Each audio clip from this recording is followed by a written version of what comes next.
Hello, my name is Logan and I'm your host, the Mighty Pirate. In today's video, we are going to cover the JagerMech. My sources for today's video are Technical Readout 3050, Technical Readout 3060, and of course Sarna.net.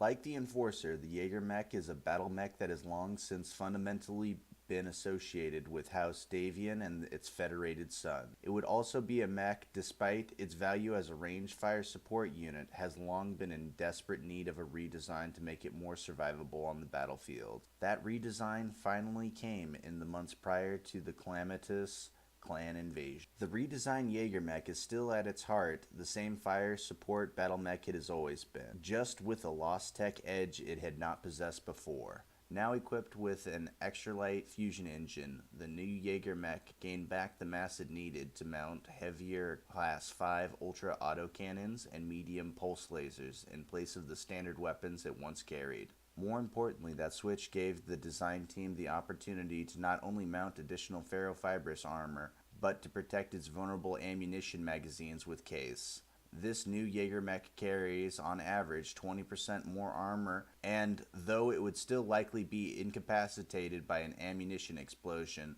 it would no longer be completely destroyed. As it turned out, it would need that increased survivability when the clans began slicing through the inner sphere. The JagerMech is unique in that it has three major lines of variants. The first line includes field refits, the second is a ground-up redesign and reimagining resulting from Archon Prince Victor's redesign for Davian Pride initiative, and the third is an upgraded and up-tonnaged outgrowth of that initiative.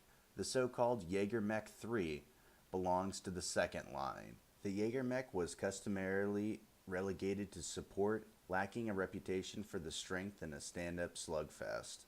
On Prince Victor's orders, the designers of the JagerMech 3 hoped to move the new mech to a highly visible frontline role. To that end, the JagerMech 3 is far more robust than its predecessor. In place of the dual ultra-auto cannons, the new version sports twin particle projector cannons and enough heat sinks to compensate for the heat that they generate.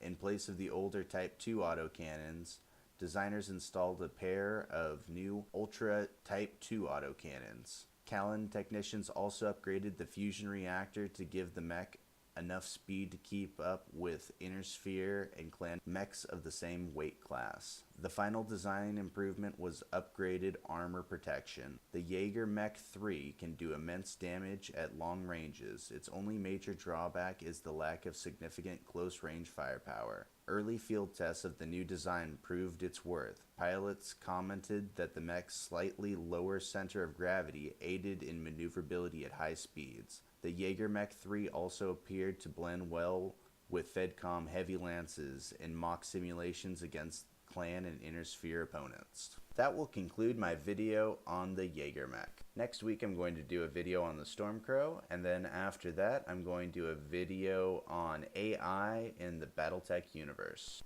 Have a great weekend.